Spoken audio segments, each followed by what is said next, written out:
உலகில் உள்ள அத்தனை தமிழ் நெஞ்சங்களுக்கும் இன்ஃபோகல் 360 அன்பான வணக்கம். நான் உங்கள் டாக்டர் மங்கம்மாள் ராணி. இன்னைக்கு என்னன்னா, நீரின்றி அமையாது உலகு அப்படின்னு நம்ம சொல்லுவோம். ஸோ நம்ம என்ன பண்ணுவோம், நம்ம எப்போ பார்த்தாலும் மழை பெய்யுது, இப்போ மழையாக இருக்குது. அப்போ என்ன பண்ணோம், நம்ம அந்த மழையை சேமிக்க தவறிட்டோமோ அப்படின்னு தோணுது. ரெண்டாவது மழையோட அந்த பாடி இருக்குது பார்த்தீங்களா, அந்த ஏரி குளம் அது இதெல்லாம் நம்ம தூர்வாரியோ இல்லை அதை நம்ம விட்டுருக்கக்கூடாது. வேறு எதுக்காவது மக்கள் ஜனத்தொகைக்கு தகுந்தாப்புல இன்ஃப்ராஸ்ட்ரக்சர் மெயின்டைன் பண்ணணும், இன்க்ரீஸ் பண்ணணும்னு சொல்லிட்டு பண்ணாலும் ரோடு அது என்ன பண்ணும், தண்ணி நிறையா இருக்கும்போது அது அப்படியே எல்லா இடத்துலையும் நின்றுக்கிட்டு அவங்களுக்கு தண்ணி நிற்கிது. இவர் கொலம்பஸ் கண்டுபிடிக்கும் போது என்ன சொன்னார் பார்த்தீங்களா, water everywhere around me but I have no water to drink அப்படின்னாரு. அந்த மாதிரி மக்கள்லாம் மக்கள் வெள்ளத்தில் தவிச்சிட்டு இருக்காங்க. ஸோ இது எப்படி சேனலைஸ் பண்ணுறதுன்னு நான் சொல்கிறத விட ஹைகோர்ட் லாயர் டாக்டர் ஜிஎஸ் மோகன் அவர்கள் சொன்ன வாயால் நம்ம கேட்கலாம். வாருங்கள், வீடியோக்குள்ளே போகலாம். அதுக்கு முன்னால் சின்ன அப்பீல், உங்களுக்கு இந்த வீடியோ பிடிச்சிருந்துச்சுன்னா லைக் பண்ணுங்கள், ஷேர் பண்ணுங்கள், உங்கள் ஃப்ரெண்ட்ஸுங்களுக்கும் அவேர்னஸ் க்ரியேட் பண்ணுங்கள். அப்புறம் சப்ஸ்கிரைப் பண்ணி பெல் பட்டனை அமுக்குனீங்கன்னா இது மாதிரி வீடியோ உங்களுக்கு உடனுக்குடன் சேரும். வாங்க நண்பர்களே, போகலாம். ஒவ்வொரு மனிதருக்குள்ளும் இந்த மாதிரி வாட்டர் கண்டென்ட் மேலுக்கு 60% மேலே இருக்கணும். அது மாதிரி ஃபீமேலுக்கு உள்ளது. பேபிஸ்க்கு பார்த்தீங்கன்னா நிறையா வாட்டர் கண்டென்ட் வேணும். அது பல உறுப்புகளில் இத்தனை பர்சன்டேஜாக இருக்கப்படுகிறது. ஸோ வாட்ரு ரொம்ப மனிதனுக்கு தேவையான ஒரு நீடு, பேசிக் நீடு. நீங்கள் மனிதனுக்கு தானா அப்படின்னு பார்த்தோம்னாக்கா, வாட்டர் எங்கெங்கெல்லாம் கிடைக்கிது அப்படின்னாக்கா, அடுத்த இடம் பார்த்தோம்னா இது மாதிரி கடல்கள், சமுத்திரங்கள், இதில் மோர் தென் 70% இருக்குது. அது தவிர ஏரிகள், குளங்கள். ஸோ அந்த செடிக்கும் தண்ணி வேணும். இந்த அனிமல் மிருகங்களுக்கும் தண்ணி வேணும். அதே மாதிரி தண்ணி இல்லை, தண்ணி நீரின்றி அமையாது உலகு. ஒரு ஹெல்த்தி பாடி மெயின்டைன் பண்ணணும்னா நீர் ரொம்ப அவசியம். தண்ணி இல்லைன்னா இந்த மாதிரி பஞ்சம்தான் வரும். பஞ்சகாலமாக இந்த மாதிரி நிலம் இந்த மாதிரி ஆகிடும்.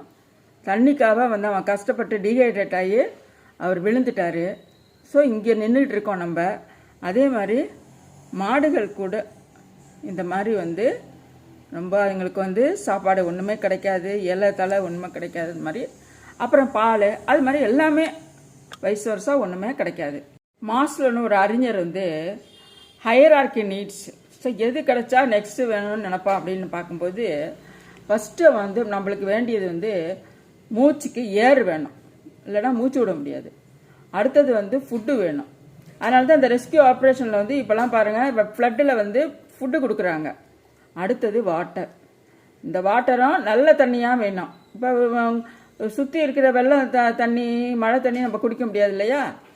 அதுக்கப்புறம் இந்த நீடெலாம் ஹோமியோஸ்டோசிஸ், இன்டர்னல் என்வாயர்மெண்ட், இந்த ஹோமியோஸ்டோசிஸ், கிட்னி நல்லா இருக்கணும், அப்படி ஒன்று நல்ல தூக்கம் இருக்கணும், செக்ஸ் இருக்கணும், அப்புறம் ஒன்றுக்கு வெளிக்கு இதெல்லாம் கரெக்டாக இருக்கணும். இது மாதிரிலாம் இருந்தால் தான் அவன் நெக்ஸ்ட்டு நீடு சேஃப்டி நீடுக்கு போவான். இப்படி ஒருவனா சொல்லியிருக்காரு. இந்த பேசிக் நீட்ஸில் ஃபஸ்ட்டு இந்த நீடு தான் வெரி இம்பார்ட்டன்ட். இது இல்லைன்னா மனிதன் உயிர் வாழ முடியாது. அப்போ வாட்டர் இந்த இடத்துல ஹெல்த்துக்கும் சரி, மனித உயிருக்கும் ரொம்ப முக்கியமாக இருக்குது. வணக்கம் சார். பொதுவாக எந்த பருவமழையை நம்பி தமிழகம் இருக்கிறது? இன்ஃபோ ஹெல்த் 360 நேயர்களுக்கு அன்பார்ந்த வணக்கங்கள். அதாவது தமிழ்நாடை பொறுத்தளவு தென்மேற்கு மற்றும் வடகிழக்கு பருவ காலங்களிலே பெய்யும் மழைகளை நம்பிதான் தமிழகம் நம்பி இருக்கின்றது. சரி சார், எப்போ மழை வந்தாலும் உணவு பொட்டலம், பால், ரொட்டி, போட்டு இப்படி தான் செய்கிறாங்களே ஒழிய, அதை பற்றி உங்களுடைய கருத்து என்ன சார்? இல்லை, இம்மிடியட்டாக ரிலீஃப் பண்ணணும்னா, பிகாஸ் அதாவது அத்தியாவசிய உணவுகள் கொடுத்தாகணும். அப்போ தான் மனிதனுக்கு முதல், அதாவது ஃபர்ஸ்ட் எய்டு மாதிரி இது basic needs. Basic needs correct, நீங்கள் சொல்வதை போல் பேசிக் நீட்ஸ் உணவு தான். அதை வழங்குறாங்க. அதில் மாற்று கருத்து இருக்க முடியாது. ஆனால் நிரந்தர தீர்வு என்னன்னு பார்க்கணும். நீங்கள் நிரந்தர தீர்வு அடிப்படை என்னன்னு பார்த்தீங்கன்னா, சென்னை மாநகரத்தை பொறுத்தளவு அதாவது 3 ரிவர்களை நம்பி தான் இருக்கிறது. அதாவது கூவமாறு, அடையார் ரிவர், கொசத்தலை ரிவர். இந்த 3 ஆறுகளையுமே நீங்கள் ஆழப்படுத்தி, அது மட்டுமல்லாமல் அகலப்படுத்தி, அதை தூர்வாரி குப்பைகளெல்லாம் கலைத்து நீங்கள் செய்வீர்களானால் சிட்டியில் இருக்கிற தண்ணீரெல்லாம் இம்மிடியட்டாக நீங்கள் வந்து கடலுக்கு செலுத்த முடியும். சரி, அப்போ நீங்கள் என்ன நினைக்கிறீங்க? இப்போ முதல்ல எப்போவுமே மழை பெஞ்சிட்டு இருக்கு. ஆனால் இப்போ தான் வந்து ரீசெண்டாக தான் அந்த 50 ஆண்டு கால திராவிட கட்சி ஆளும்போது தான் நிறைய வந்து மழை பெஞ்சா கூட எல்லா இடத்துலையும் தண்ணி தேங்கி நிற்கிது, மக்கள் எல்லாம் அவதிப்படுறாங்க. இதுக்கு வந்து என்ன சார் ஷார்ட் டேர்ம் கோல் என்ன, லாங் டேர்ம் கோல் என்ன, இப்படி என்னென்ன செய்யலாம் சார்? அதாவது ஷார்ட் டேர்ம் கோல் நீங்கள் கேட்குறீங்க, அது நான் ஏற்கனவே குறிப்பிட்டதை போல் இந்த 3 ஆறுகளை நீங்கள் வந்து தூர்வாரி ஆழப்படுத்தி அகலப்படுத்தினாலுமே ஓரளவுக்கு சமாளிக்க முடியும். ஆனால் அது இப்போ எந்த நிலையில் இருக்கின்றது என்று பார்த்தால் குப்பம் கூலமாக அடைத்து தண்ணீர் போகின்ற வாய்ப்பு இல்லாமலே இருக்கிறது. அப்போ அதை களைய வேண்டும். ஆக அது ஃபர்ஸ்ட் எய்ட் பண்ணணும். நீங்கள் நிரந்தர தீர்வு நீங்கள் கேட்டீங்க. அதாவது தமிழ்நாடை பொறுத்தளவு 3 மாநிலங்களை குறிப்பிடுகின்ற பொழுது குறிப்பாக தமிழ்நாடு, கர்நாடகம், ஆந்திரா, இந்த 3 மாநிலத்திலே தமிழ்நாட்டில் தான் அதிக மழை பொழிகிறது. கிட்டத்தட்ட 950 மில்லிமீட்டர் மழை பொழிகிறது. ஆனால் கர்நாடகாவிலே 722 மில்லிமீட்டர் மழை தான் பெய்யுது. ஆந்திராவில் 902 மில்லிமீட்டர் மழை தான் பெய்யுது. ஆனால் நீங்கள் நம்மக்கிட்ட எவ்வளவு வந்து சேமிப்பு வைக்கிறோன்னு சொன்னீங்கன்னா, நம்மக்கிட்ட 116 டேம் தான் இருக்குது. அதில் 170 டிஎம்சி தான் நம்ம சேர்க்க முடியும். ஆனால் பக்கத்து மாநிலத்தில் கர்நாடகாவில் பார்த்தீங்கன்னா 580 டிஎம்சி தண்ணியே சேர்க்க முடியும்.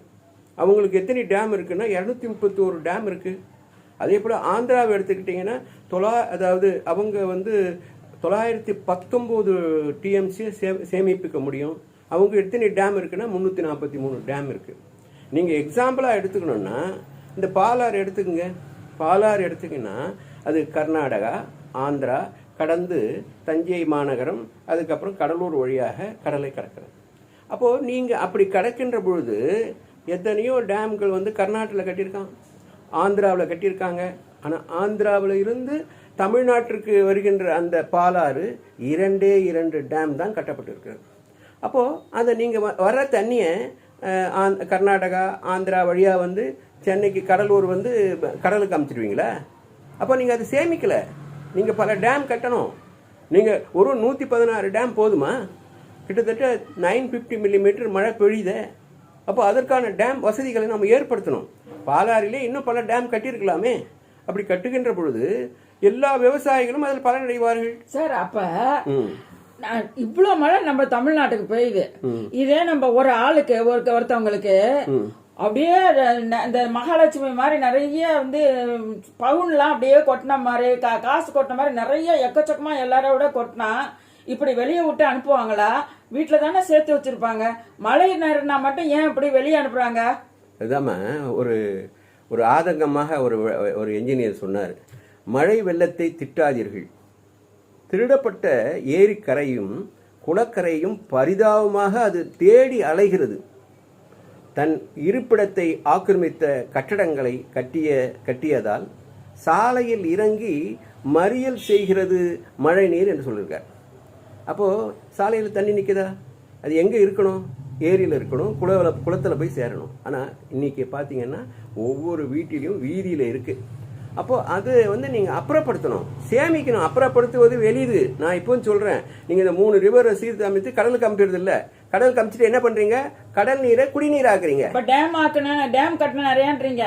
இல்லை, வர தண்ணீரை சேமிக்காம நீங்கள் ஏன் கடல் நீரை குடிநீர் ஆக்குவதற்கு 2 தொழிற்சாலைகள் அமைச்சிருக்கீங்க? நமக்கே தண்ணி இருக்க. அப்போ தண்ணீரை சேமிக்கின்ற திறமை, ஆற்றல் உங்களுக்கு இல்லை. அதை நீங்கள் வழிவகுக்கணும். ஆற்றல் இல்லை என்றாலும் கூட அதை நீங்கள் வழிவகுக்கணும். அப்படி வகுத்தால்தான் நீரை நீங்கள் சேமிக்க முடியும். இதைதான் 2000 ஆண்டுகளுக்கு முன்னால் திருவள்ளுவர் கூறுகின்றார். துப்பார்க்கு துப்பாய, துப்பாக்கி துப்பார்க்கும் துப்பாய தூவும் மழை. அதாவது உண்பவருக்கு நன்மையாகிய உணவுகளை உண்டாக்கி பருகுவதற்கு தானும் உணவாகி இருப்பது மழை. அது மட்டும் இல்லாமல் மேலும் சொல்றாரு பாருங்க, நீரின்று அமையாது உலகெனின் யார் யாருக்கும் வானின்று அமையாது ஒழுக்கு. எப்படிப்பட்டவருக்கும் தண்ணீர் இல்லாமல் உலக வாழ்க்கை அமையாது என்றால், மழை இல்லை என்றால் ஒழுக்கமும் இல்லாமல் போகும் என்று சொல்கின்றார். அப்போ ஒழுக்கமே மழையின் அடிப்படை தான். அப்போ பேசிக் நீட் வாட்டர். அப்போ அதை நீங்கள் சேமிக்க வைக்காம இப்போ பெரும் வெள்ளம், இப்போ நீங்கள் 2015 கிட்டத்தட்ட பார்த்தீங்கன்னா 29 சென்டிமீட்டர் வந்து மழை கொட்டியது 2015. அதுக்கப்புறம் பார்த்தீங்கன்னா நீங்கள் 2019 15 சென்டிமீட்டர், அதுக்கப்புறம் 18 சென்டிமீட்டர், தலா 15 சென்டிமீட்டர் தான் வருடம் பெஞ்சுது. ஆனால் இந்த ஆண்டு குறிப்பாக 2021 நீங்கள் ஒரேடியாக வந்து ஒரே நாளில் 23 சென்டிமீட்டர் மழை பெஞ்சிருக்கு. இது வந்து அதிக அளவு, எப்பொழுதும் இல்லாத மழை. இந்த மழை சீற்றமே என்ன சொல்கிறாங்க ஆய்வாளர்கள் வந்து 100 ஆண்டுகளுக்கு முன்னால் இது போன்ற மழை பெய்ததாக சொல்லுகின்றார். ஆக இது தற்காலிகமானது தான். ஆனால் வருகின்ற 8 சென்டிமீட்டர் தான் உங்களுக்கு மழை பொழியுது இங்கே, இது எஸ்பெஷலி சென்னையில். ஆனால் நீங்கள் தமிழ்நாட்டை பொறுத்தளவு தமிழ்நாட்டில் 10 இடங்களில் வந்து மிக சீற்றமான மழை பொழிகிறது. அதில் குறிப்பாக நீங்கள் பார்க்கணுன்னா, நீங்கள் தமிழ்நாட்டில் வந்து அதிக மழை பொழியுதுன்னு நம்ம சொல்லும்போது எங்கே அதிகமாக பொழியுதுன்னு கேட்குறீங்க தமிழ்நாட்டில். ஆமாம். அப்போது பாளையங்கோட்டில் 85 mm மழை பொழியுது. அடுத்தது மதுரையிலே 74 mm மழை பொழியுது. தஞ்சாவூரில் 64 mm மழை பொழிகிறது. அப்புறம் பார்த்தா உதகமண்டலத்தில் 60 mm மழை பொழிகிறது. கோயம்புத்தூரில் 58 mm மழை பொழிகிறது. காரைக்காலில் 53 mm மழை பொழிகிறது. அதே போல் வாழப்பாறையில் வந்து 51 mm மழை பொழிகிறது. கடலூரில் 49 mm பொழிகிறது. கொடைக்கானலில் 45 mm மழை பொழிகிறது. இந்த லிஸ்ட்டில் சென்னை இல்லை. ஏன்னா சென்னையில் அவ்வளோ மழை பொழிவது இல்லை. இப்பொழுது ஒரு வருஷத்துக்கு ஒரு வாட்டி ஒரு 3 நாள் மழை பொழியும். அந்த மழையை கூட நீங்கள் சேமித்து வைப்பதில்லை தான் குற்றச்சாட்டு. நீங்கள் ஒரு காலகட்டத்தில் பார்த்தீங்கன்னா செங்கல்பட்டு மாவட்டமே ஏரிகள் நிறைந்த மாவட்டமாக இருந்தது. 1000 ஏரிகள் திருடப்பட்டு விட்டது. அங்கே மிகப்பெரிய கட்டடங்கள் கட்டமைப்பிலே கட்டப்பட்டிருக்கின்றது. அது என்ன கட்டடம் கட்டியிருக்காங்க? காலேஜ் கட்டியிருக்காங்க, அப்புறம் வந்து இண்டஸ்ட்ரியல் கட்டியிருக்காங்க. இன்னும் சொல்ல போனால் வியாபார ரீதியாக இருக்கின்றவர்கள்லாம் ஆக்குப்பை பண்ணிருக்காங்க. நீங்க சொல்றது பார்த்தா இந்த வடிவேல் கிணத்த காண அந்த மாதிரில தான் சார் இருக்கு. இங்க ஏரி காணுமா, கிணறு இல்ல, ஏரியே காணும். அப்போ நீங்க சேமிப்பு இல்லைன்னா என்ன பண்ணுவீங்க? எப்படி சார்? சரி, வருமுன் காப்பவன் தான் அறிவாள். சரி, அப்படி சேமிக்காத போது நீங்க ட்ரவுட் டைம்ல, வெயில் காலத்துல அலையறீங்களே, குடத்தை தூக்கிட்டு ரோடா அலையறீங்களே தண்ணீரை. ஏன் அலையறீங்க ரோடா? தண்ணி பஞ்சம் அப்படி சொல்றீங்கல்ல. அப்போ இருக்கிற தண்ணியை நீங்க வந்து ஆழப்படுத்தணும், வருகிற தண்ணியை. ஒன்று. ரெண்டாவது, மழைநீர் வடிகால் வாரியம் வந்து சேமிக்கணும். ஒவ்வொரு வீட்டிலையும் அந்த காலத்தில் ஜெயலலிதா அம்மையார் வந்து ஒரு திட்டத்தை கொண்டு வந்தாங்க, தவறில்லை. அதாவது கண்டிப்பாக மழைநீர் சேமிப்பு திட்டம் வந்து அப்போ அமல்படுத்தினாங்க. அப்போ ஒவ்வொரு வீட்டிலும் கட்டும்போது அது இருந்தால் தான் சிஎம்டிஏல அப்ரூவ் ஆகும். கார்பரேஷனில் பில்டிங் கட்டுவதற்கு உங்களுக்கு அனுமதி தருவார்கள். அப்படி மழை நீர் பண்ணும்போது சேமிக்கின்ற பொழுது ஒவ்வொரு வீட்டிலும் சேமிக்கும் போது நீங்கள் போர் பண்ணுறீங்க, போர் எடுக்கிறீங்கல்ல, வாட்டருக்கு தண்ணிக்கு போர் அடிக்கிறீங்கல்ல, போரில் வந்து முன்னெல்லாம் பார்த்தீங்கன்னா 100 அடியில் தண்ணி கிடைக்கும். இப்போ பார்த்தீங்கன்னா 1000 அடி வரைக்கும் போயிடுச்சு. அடிப்படை காரணம் என்ன? தண்ணி இங்கே இல்லை. நிலத்தடி நீர் தேங்குவது இல்லைன்னா ஊறுவது இல்லை என்றால் மழை வருகின்ற பொழுது அது ஊற செய்வதில்லை. அப்படி செய்தால்தான் ஒவ்வொரு வீட்டிலும் நீங்கள் அப்படி பண்ணீங்கன்னா மழை நீர் தேக்கத்தை நீங்கள் சேமித்தாதான் அப்போ நமக்கு வந்து சரியான முறையில் நமக்கு குடிநீர் கிடைப்பதற்கு வாய்ப்பு இருக்கு. அதாவது இண்டிவிஜுவல் ரெஸ்பான்சிபிலிட்டி வந்து ரொம்ப இம்பார்ட்டன்ட் அப்படின்றீங்க. ஆமா. இப்ப அந்த காலத்துல எல்லாம் பாத்தீங்கன்னா ஒரு கதையில சொல்லுவோம் பாத்தீங்களா? இல்ல, அது அந்த கதை கூட ஒரு படத்துல கூட வந்தது. அந்த பேர் சொல்ல நான் விரும்பல. அந்த படத்துல கூட ஒவ்வொரு வீட்டுக்கும் வெள்ளத்துக்கும் போது அனுப்புவாங்க. அது அப்படி அனுப்புகின்ற பொழுது ஒரு வீட்டில் வந்து ஒரு ஆண்மகன் இல்லை, வாரிசு இல்லை. சிவன் அமைச்சிருக்காங்க. சிவனை தான் அவர் நான் போறேன்னு போறார். அதுதான் அவர் சிவனை சொல்லுகின்ற பொழுது பிட்டுக்கு மண் சுமந்தவர் என்று சொல்லுவார்கள். எதற்காக சொல்லுகின்றேன் என்று சொன்னால் அந்த காலத்திலே இது போன்ற நிகழ்வுகள், இது போல நடவடிக்கை, இது போன்றவைகள் நடந்திருக்கிறது. அதையாவது பார்த்து நீங்கள் திருந்திக் கொள்ள வேண்டும். அதிலும் குறிப்பாக இன்னைக்கு ரிலீஃப் என்ற அடிப்படையில் மிக வேகமாக பணியாற்றுகின்றார்கள். அதில் வந்து இந்த அரசை நம்ம பாராட்டி தான் ஆகணும். கடந்த அரசை விட இந்த அரசு பாராட்டுகின்ற அளவுக்கு இருக்கிறது என்று சொன்னால் எல்லாமே டெம்பரவரி தான். பர்மனெண்ட் சொல்யூஷன் யாரும் பார்ப்பதில்லை. நீங்கள் பர்மனெண்ட் சொல்யூஷன் பார்த்தா தான் நீங்கள் மழை காலத்தில் நீங்கள் வெளியே வர வேண்டியதில்லை, அதுவே தானாக தண்ணி போகும். நீங்கள் சைனாவில் போங்க, சைனாவில் ஒரு பகுதியை போய் பார்வையிடுங்க. அங்கே இருக்கிற ரோட்டில் சைடில் வலை போல, அதாவது பல துளைகள் போட்ட வலைகள் போட்ட 3 அடிக்கு ஒரு இடத்துல வலை போட்டு தண்ணி வந்த உடனே அந்த வலையில் உள்ளே போயிட்டு அது பீச்சுக்கு கடலுக்கு போயிடுது. ஏன் அந்த மாதிரி நீங்கள் பண்ணல? ஏன் அங்கே போகிறீங்க? பக்கத்தில் இருக்கிற மகாராஷ்டிராவில் இருக்கிற மும்பையில் மெயின் ரோடெலாம் போய் பாருங்கள், அங்கே தண்ணியே தேங்காது. இங்கே எல்லா ரோட்லேயுமே தண்ணி நிற்குதே. நீங்கள் அதாவது ஹைவேன்னு இருக்குது பாருங்கள், ஹைவே சாலை இருக்குது பாருங்கள், அங்கே தண்ணி நிற்பதில்லை. எங்கே நிற்குது? உள்ளூரில் இருக்கிற ரோட்டில் தான் தண்ணி நிற்குது. அப்போ என்ன அர்த்தம்?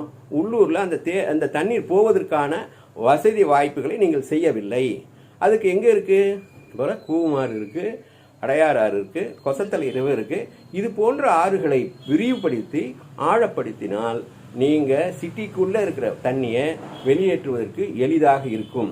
இதை தான் இந்த அரசும் கண்டிப்பாக செய்வார்கள் என்ற நம்பிக்கை இருக்கிறது. ஏனென்றால் பட்டாதான் தெரியும் என்று சொல்லுவார்கள், பட்டிருக்கின்றார்கள். இது அடுத்த ஆண்டிற்கு நிகழாமல் பார்த்து கொள்ள வேண்டும் என்பதுதான் நம்முடைய நிலைப்பாடு. நன்றி, வணக்கம்.